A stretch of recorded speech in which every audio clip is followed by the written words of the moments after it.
अस्सलामु अलैकुम वरहमतुल्लाहि वबरकातुहू।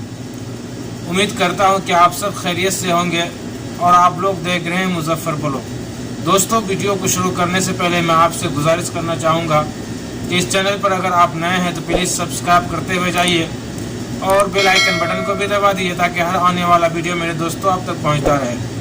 तो दोस्तों, वीडियो को शुरू करते हैं।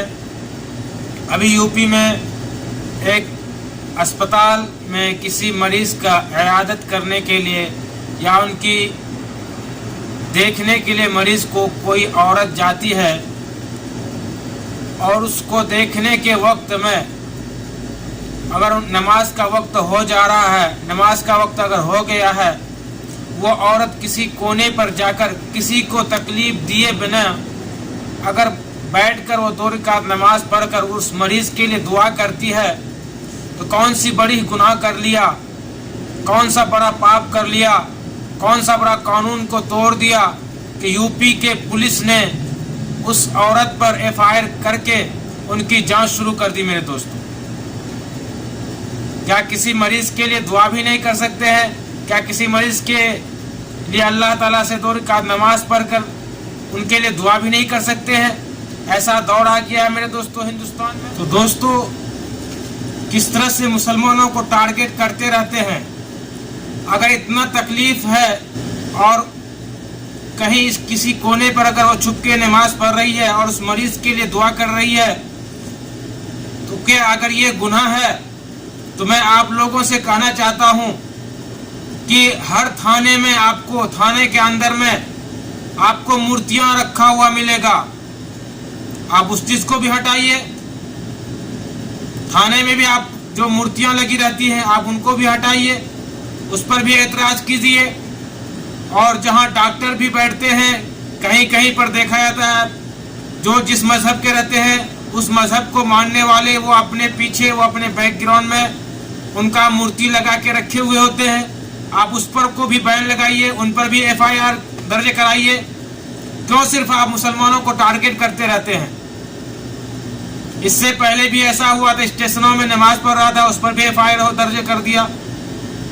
मेरे दोस्तों, ये सिर्फ मुसलमानों को टारगेट करता है और मुसलमानों को बदनाम करता है, मुसलमानों को कमजोर करने की कोशिश कर रहा है। मेरे दोस्तों, यह कानून भी मुसलमानों का साथ नहीं दे रहा। कानून भी एक तरफा नहीं देख रहा है, कानून 2 नजरिए से देख रहा है। मेरे दोस्तों, अब चलते हैं, आपको मैं बताता हूं। PFI एक पार्टी है, इस पार्टी के ज्यादातर जुड़े हुए मुस्लिम हैं। अब उसको राष्ट्रीय जांच एजेंसियां उनको लगा दिया है, NIA लगा दिया है जांच में, ED को लगा दिया है जांच में। क्यों? क्यों इस पार्टी में मुसलमानों की संख्या ज्यादा है, इसकी छानबीन की जा रही मेरे दोस्तों। और खासकर मुसलमान तबके के जवान लड़कों को पकड़कर गिरफ्तार कर रही। मेरे दोस्तों, आप क्या समझते हैं? मुसलमानों को बिल्कुल तोड़ने की कोशिश चल रही। मेरे दोस्तों, मुसलमानों को बिल्कुल तोड़ने की कोशिश जारी है। मेरे दोस्तों, कहां लेके जा रहा है हिंदुस्तान को? अगर किसी दफ्तर में, किसी कॉपी में कहीं पर अगर किसी ने लिखा हुआ मिला है, हालांकि किसी के जुबान से ये नहीं सुना है कि हिंदुस्तान को 2047 तक इस्लामिक राष्ट्र बनाया जाएगा, ऐसा किसी ने बयान नहीं दिया मेरे दोस्तों। लेकिन अगर कहीं पे लिखा हुआ उसको मिला था, उस विशेष पर जांच एजेंसियां लगाकर मुसलमानों को तोड़ने की कोशिश की जा रही है। दोस्तों, किस तरह से मुसलमान के लड़कों को, जवान लड़कों को फंसाया जा रहा है।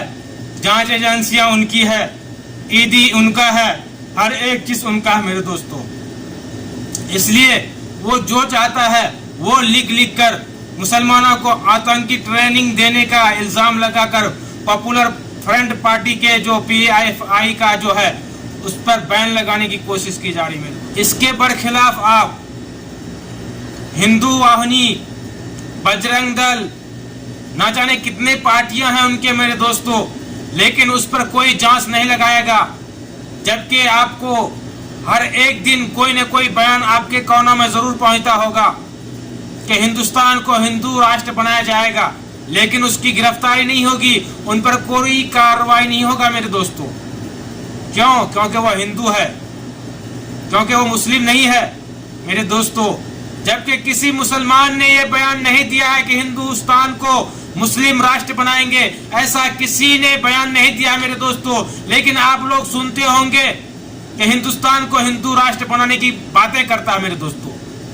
पाखंडी सुरेश चौहान के मुंह से आप लोगों को सुना होगा, पाखंडी यति नरसिम्हानंद के मुंह से सुना होगा आप लोगों ने, और बहुत सारे ऐसे पाखंडी हैं, बहुत सारे ऐसे आतंकवादी हैं, उनके मुंह से आप सुनते होंगे कि हिंदुस्तान को हिंदू राष्ट्र बनाया जाएगा।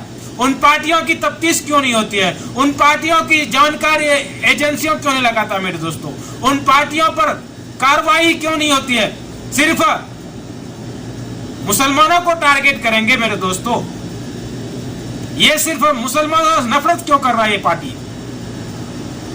और टीवी डिबेट पर ऐसे ऐसे लोगों को लाकर डिबेट करवाते हैं जिनको इस्लाम से कोई मतलब ही नहीं है मेरे दोस्तों, जो इस्लाम के बारे में कुछ जानते ही नहीं है। टीवी के एंकर ऐसे ऐसे लोगों को लाकर 5-5 हजार जेब में डालकर उनको लाते हैं कि आप तोड़ मरोड़ कर इस्लाम के बारे में आप कुछ बयान कीजिए। ऐसे ऐसे पाखंडियों को लाकर टीवी डिबेट करवाते हैं मेरे दोस्तों। चाहे हिजाब के मामला में हो, चाहे किसी मुस्लिम पार्टी के बयान में हो मेरे दोस्तों, चाहे असदुद्दीन ओवैसी के पार्टी के बारे में हो, सब तोड़ मरोड़ कर पेश करते हैं। क्यों? कि जेब गर्म होता है तो वो कुछ भी उगल सकता है मेरे दोस्तों। तो दोस्तों, इसी तरह से अभी प्रयागराज में एक कपल, अभी शादी उनकी नहीं हुई है लेकिन मंगनी हो चुकी है मेरे दोस्तों। वो जाते हैं शमशान जगह में, कुछ लफंगे कुछ मवाली उनको रोककर उस लड़की की इज्जत की धज्जियां उड़ा रहा मेरे दोस्तों। उनके होने वाले शौहर के सामने में उनका शौहर उन दरिंदों का पैर पकड़ता है कि छोड़ दो, अल्लाह के वास्ते छोड़ दो, लेकिन वो जालिम नहीं छोड़ता है। उस औरत पर जबरदस्ती अश्लीलता करते रहता है मेरे दोस्तों। ये यूपी बोलते हैं राम राज चल रहा है, ऐसे ही राम राज चलता है मेरे दोस्तों। औरतों की इज्जत की धज्जियां उड़ाई जा रही है यूपी में, और बोलते हैं कि यूपी में औरत सुरक्षित है। मेरे दोस्तों, नहीं, औरतें सुरक्षित नहीं है। तो चलिए मेरे दोस्तों, मैं ये 2-3 न्यूज आपके लिए लाया था। अगर मेरे दोस्तों इस वीडियो को आपको पसंद करते हैं तो लाइक शेयर जरूर कीजिएगा, और अगर इस चैनल पर आप नए हैं तो प्लीज सब्सक्राइब करते हुए जाइए। इंशाल्लाह फिर मिलेंगे दूसरे वीडियो में। अल्लाह हाफिज।